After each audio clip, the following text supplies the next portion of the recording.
अस्सलामुअलैकुम नाज़रीन। हदीस पाक के मुताबिक तुर्किया एक बार फिर जाएगा काफिरों के हाथों में। आज की वीडियो में हम बात करेंगे उस हदीस पाक के बारे में और मौजूदा तुर्की के हालात के बारे में कि तुर्की का रुख किस तरफ हो रहा है और क्या होने वाला है। नाज़रीन, मैं हूँ आपका दोस्त मौलाना कामरान। नाज़रीन, सबसे पहले जिक्र करेंगे उस हदीस का जिसमें तुर्की के ऊपर काफिरों के कब्जे का इशारा मिलता है। मुआज़ रज़ी अल्लाह तआला अन्हु रवायत करते हैं कि बैतुल मक़दस की आबादी मदीने में खराबी का पेश खेमा होगी और मदीने की खराबी जंगों का सबब बनेगी और इन जंगों का अंजाम कुस्तुतुनिया की फतह यानी तुर्की की फतह पर होगा और कुस्तुतुनिया की फतह दज्जाल के खुरूज की अलामत होगी। नाज़रीन इकराम, इस हदीस पाक में सबसे पहली बात ये की गई कि बैतुल मक़दस की आबादी मदीने में खराबी का पेश खेमा होगी। आजकल बैतुल मक़दस के इर्द गिर्द यहूदी इंतहाई कसरत से आबाद हो चुके हैं और यकीनन ये पेश खेमा है तबाही और बर्बादी का। दूसरी तरफ मदीने में भी ये यहूदी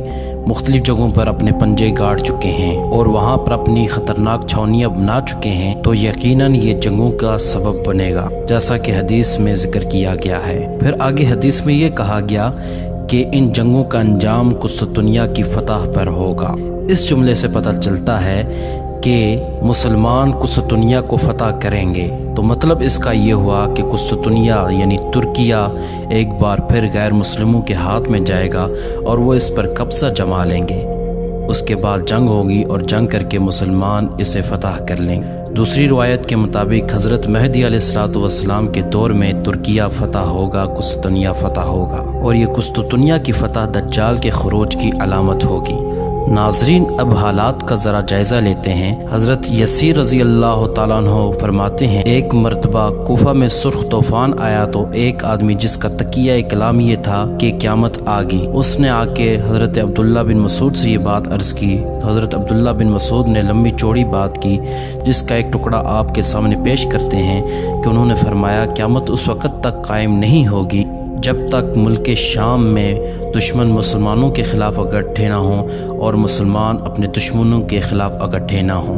आज हालात अगर देखे जाएं तो शाम में यही कुछ हो रहा है। यहूद व नसारा के मुख्तलिफ ग्रोह शाम में हैं और तबाही मचाई हुई है। दूसरी तरफ मुसलमान भी इकट्ठे हैं और मुजाहिदीन वहाँ पर उनके ख़िलाफ़ जंग लड़ रहे हैं। ऐसे ही हालात ने तुर्की को मजबूर किया कि वो इनके खिलाफ कार्रवाई करें। लिहाजा तुर्की ने शाम के एक इलाके पर कुर्द बागियों के खिलाफ कार्रवाई की है। इस कार्रवाई के बाद यहूद व नसारा खुलकर सामने आ गए और उन्होंने इस हमले की इंतहाई मजम्मत की है। अमेरिका के साबिक सदर डोनाल्ड ट्रंप ने भी इसको आड़े हाथों लिया और तुर्की को धमकियां दे डाली। इसके अलावा यहूदियों ने भी बहुत बुरा भला कहा और उन्होंने बेशुमार धमकियां दे दी कि हम तुर्की के साथ ये करेंगे वो करेंगे। इसके अलावा भी आप जानते हैं कि 2023 में तुर्की का मुआहिदा लोज़ान ख़त्म हो रहा है। उसके बाद तुर्की खिलाफत उस्मानिया को दोबारा कायम करने की पूरी कोशिश कर रहा है। ज़ाहिर है खिलाफत उस्मानिया मुसलमानों का एक बहुत बड़ा जाल होगा